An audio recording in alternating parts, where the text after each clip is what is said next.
I want to ask you, what is your biggest fear? Okay, this is, Halloween weekend, so we're talking about scary things. That's kind of the talk right now. I know Netflix has been doing this big thing with all the scary movies, and I've got a friend who lives in Chicago who makes this commitment of 30 days of horror films in Halloween or in October, and so he shares all the different ones, and so it's kind of fun. But I'm just curious, what is your biggest fear? Why don't you turn to your neighbor and tell them, this is my biggest fear. Go ahead and tell them. Let's see what it is.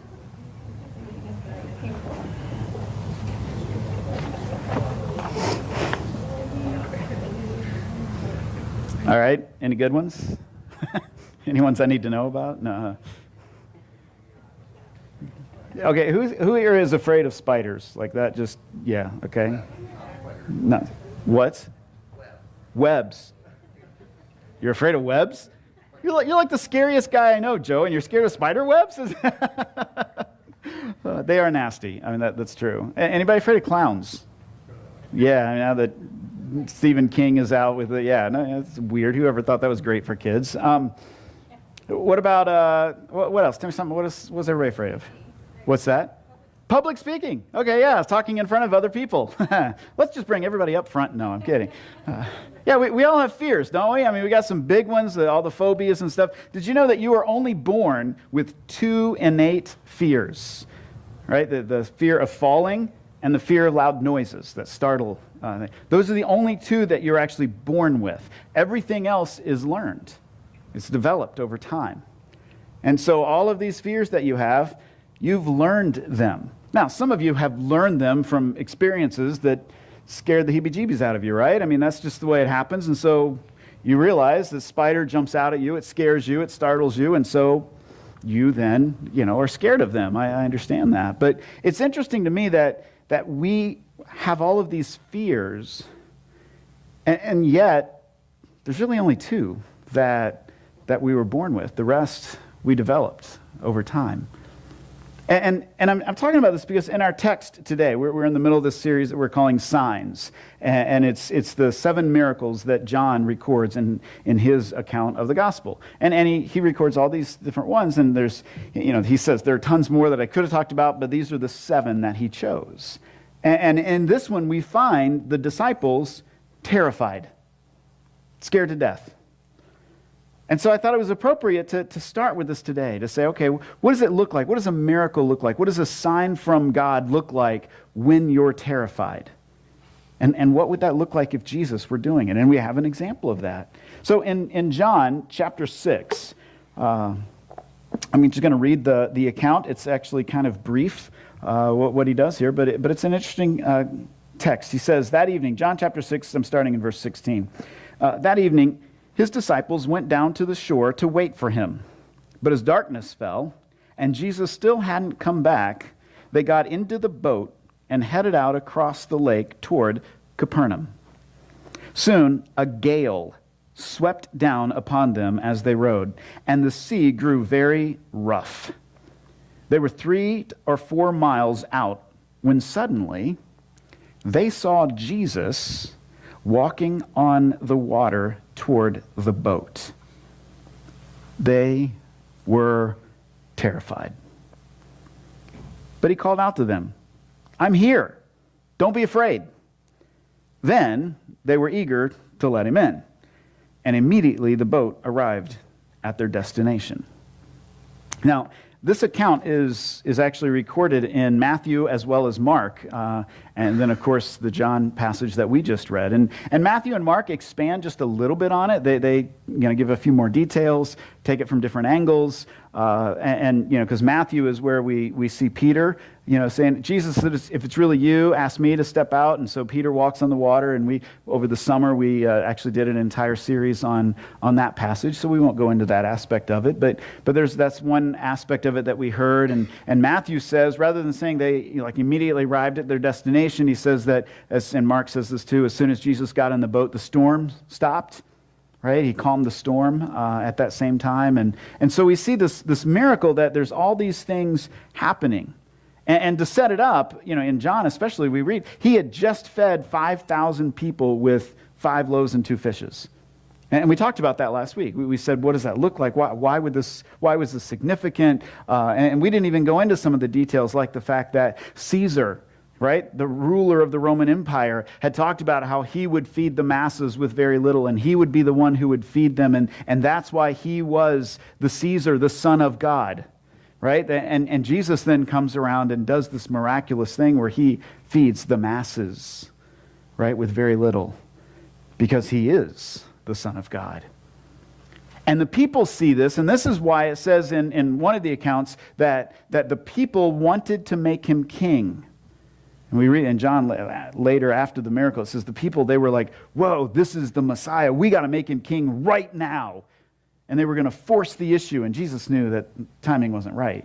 This wasn't when this was supposed to happen. And so it says he sent his disciples down to the boats to go across, and he dismissed the crowd and then went up into the mountains to pray.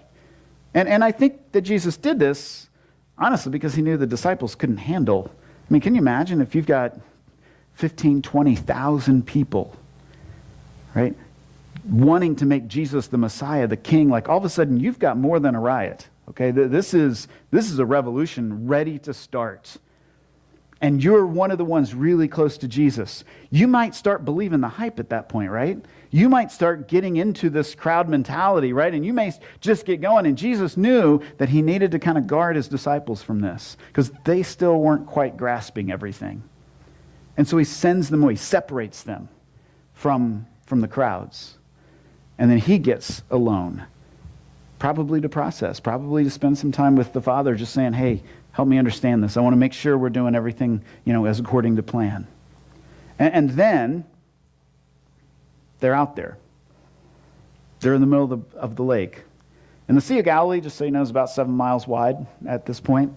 And so it says they were 3 or 4 miles out, so they were literally in the middle. Okay, they were 3.5 miles from either shore. And so they're out there, and these are experienced sailors, right? I mean, these are fishermen, at least several of them, probably the ones who owned the boats on which they were traveling. They were fishermen.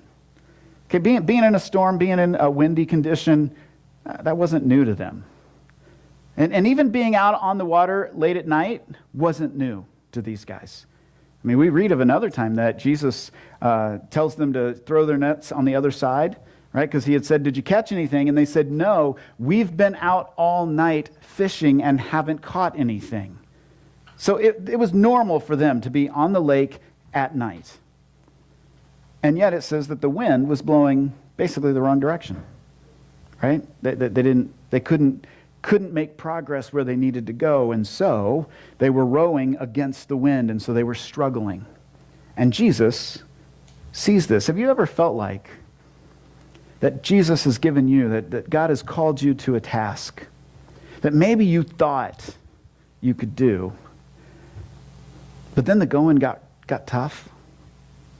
You were, because Jesus said, guys, head on across. So they were obeying Jesus. And yet in the middle, at the deepest part of the lake, all of a sudden it gets hard. It's not outside of their ability, right? I mean, they're still on a boat, and these are fishermen. They get it. They know what they're doing, but they're struggling. Have you ever been in a position like that where you feel like, you know what? I know God called me to do this, but this is hard. I don't know if I want to keep doing this. I'm struggling at this. This is difficult. Because that's the point at which we begin to see that Jesus shows up. That's where the disciples are, in the middle of this river or this lake, struggling to do what Jesus told them to do, wondering how they were going to get any further. And I think many of us have been at that place, or maybe are at that place right now, saying, what's next? Because I can't keep going. And so this leads me to some questions that I just want to ask, engage you guys today in these questions. And hopefully these questions are ones that you begin to learn how to ask these questions when you begin to read Scripture. And you feel the freedom and the empowerment to ask questions of the text. I don't think you're going to scare God if you begin asking questions. If anything, I think he's going to embrace that and maybe challenge your thinking a little bit. Because when I read this, my first question is, why did Jesus wait until the 4th watch of the night to go out to them, right? It's about 3 a.m. That's the darkest part of the night. And you got to remember, they did not have, lamps and all these other things that would light up a lake, right? This was pre-electricity, okay? So it was dark. And if there were storm clouds, that means there's no moon, there's no stars. It is dark. And they are fighting against the wind. I mean, I got to ask, how in the world do they know they're going in the right direction? They're 3.5 miles. They're in the middle. From that perspective, to me, everything would look the same. And so they're struggling. And yet it says Jesus didn't go out to them until then. I mean, why? What was he? Did it just take him that long to dismiss the crowds? And then did he kind of get lost praying, right? He get up in the mountains and he just kind of got into that zone and he lost track of time? Do you think maybe, he just was waiting for something? But I also noticed that it says that Jesus saw them struggling. Now let that sink in for just a second. Remember what I just said. They are 3.5 miles out in a storm at the darkest part of the night. And yet Jesus saw them struggling. Now I don't know exactly why Jesus would wait until the middle of the night. But I know that in the middle of the night, he still saw them struggling. And maybe that's where you're at. You feel like you're in the middle of the night, in the middle of a storm, in the deepest part of the lake. And you really don't know what's next. But we read this text and we need to remember Jesus can still see us in the midst of our struggle. And he hasn't forgotten about us. It may seem like he's waiting until it's too late. But we need to understand that he is in control. And he does know what he's doing. We may not always understand it, and his goal may not be the same as our goal, and that might be where the problem is. But in the midst of this, I want you to hear this, that Jesus sees you wherever you are, no matter how far away you may feel from him. And no matter how windy it is, no matter how bad the storm is, no matter how deep the water is, you need to know that he is seeing you. And he is not going to let you go. He is not going to forsake you. But then that kind of leads me to the second question. Because it says that the disciples, when Jesus sees them struggling, so what does he do? He walks on the water out to them. But it says they didn't recognize him. And so here's my second question. Why in the world did the disciples not recognize Jesus? It's not like there was a crowd of people walking on the water and they couldn't figure out which one he was. Okay, it was just one individual walking at them. And they were like, who's that? I mean, who did they think it was going to be? At this point, I mean, come on. If there's someone walking to them and they just saw Jesus feed 20,000 people, 5,000 men, plus all the women and children. So 15 to 20,000 people with just a tiny little bit. And it shocked them, but apparently it did. They didn't recognize him. But I mean, let's give him a little bit of slack here, right? It was the middle of the night, the darkest part of the night. There was a storm of some kind, so it's raining, there's wind, the waves were kicking up. They are struggling in the boat to get to the other shore. They're a little distracted. And then all of a sudden, out of the corner of their eye, they see something walking toward them on the water. And I got to wonder, I mean, I'm just playing a little with the text here, but you got to think about this. If it's really that many waves, well, how is Jesus walking? I mean, was he like jumping from wave top to wave top? Would he get to one and just slide down the other one?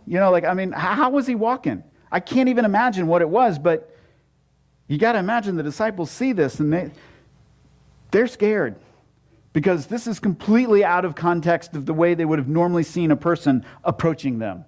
Okay, this did not have a synapse in their brain that connected with, this would normally happen. This was all new. And so I guess I can give them a little slack here. Why they didn't recognize it was Jesus. Yeah, have you ever You ever seen someone and you know you should know them, but they're not in the context that you normally see them in, and you're just looking at them going, I should know them, but I have no idea who they are. The face looks familiar. I mean, this happens to me a lot. Maybe it's a waitress or a waiter at a restaurant that you just go to a lot, or maybe it's someone at church that you only see within this context. And then all of a sudden one day, you're at Walmart and you see them walking at you in their sweats and a sweatshirt, and you're like, I should know them, but I can't recognize them because they're not in the same context that your brain has associated with that face. And so you're trying to figure out, who is this person? And that's normal. That's completely normal. And so seeing Jesus walking on the water in the middle of the night, in the midst of a storm, I can see why it'd be hard to recognize him. And yet, once they did recognize him, they were excited to welcome him into the boat. They wanted him to come in. I wonder, this happened to me, if there are times that maybe we are walking around and Jesus shows up and we don't recognize him because it's not the context in which we think Jesus should show up. We're walking around and Jesus shows up, but we miss it because we can't imagine him showing up like that. Even though we wanted him to show up, we look and we're like, that's not how he should show up. So there's no way he could be that customer who came in out of nowhere that I wasn't expecting him to show up like that. That person in need. That person on the street. That grumpy cashier that I had to interact with. Wait a minute, that was Jesus working with me? I don't like that. That's not the way I want to interact because I have to work at this now. I have to figure stuff out. I can't just, he doesn't just walk in with his little magic wand and make everything better. It's sometimes he comes at us and challenges us in ways that we're not expecting. And it's hard.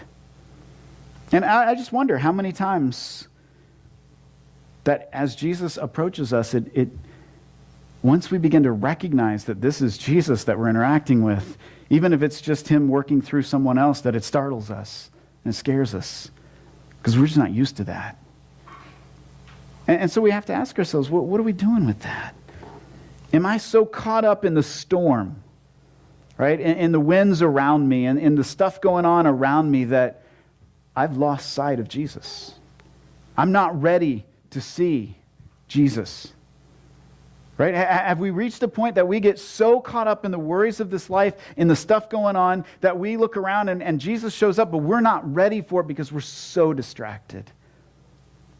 And so my challenge for you is to begin recognizing where Jesus may be, even if it's in a place you aren't expecting him to be. Be open to where he might come in. And that leads me to my third question. Why were the disciples afraid? And I'm asking that because it's interesting when you read the text from all the different Gospels. It never says that they were afraid of the storm. Right? The winds, the waves, that didn't bother them. They weren't scared until they saw Jesus walking at them. I mean, think about that for a minute. It can be a little scary encountering Jesus. And that's okay. But the question is, what are you going to do with it? When he comes to us in the midst of our troubles, in the midst of our struggles, are we willing to say, no, that is Christ coming, and I want to listen. I want to engage with what he's calling me to do. Even though it's a little scary, it's going to be hard, may not be the easiest thing in the world. He may not even make everything all better and wonderful and hunky-dory. But I'm going to, even though I'm scared, I'm going to reach out. I'm going to look to him and call to him.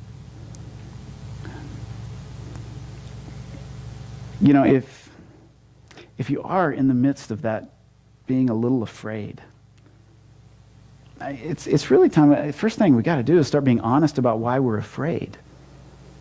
Well, why are we scared? I mean, if the disciples were scared of Jesus approaching them, we want to ask why. Well, one, they didn't recognize who he was.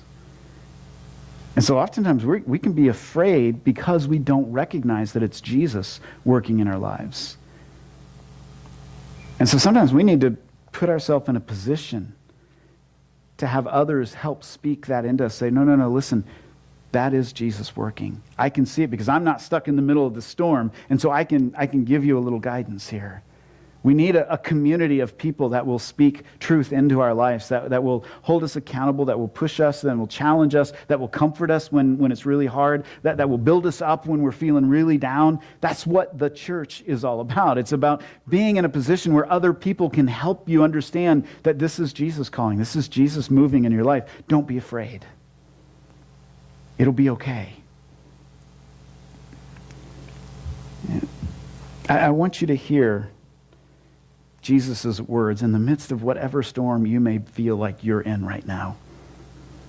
What did he say to the disciples? He said, I'm here. Don't be afraid. That's it. That's all he said. And the Greek translation actually could also, because it's the Greek words there are ego eime, and it could be translated, the I am is here. Don't be afraid.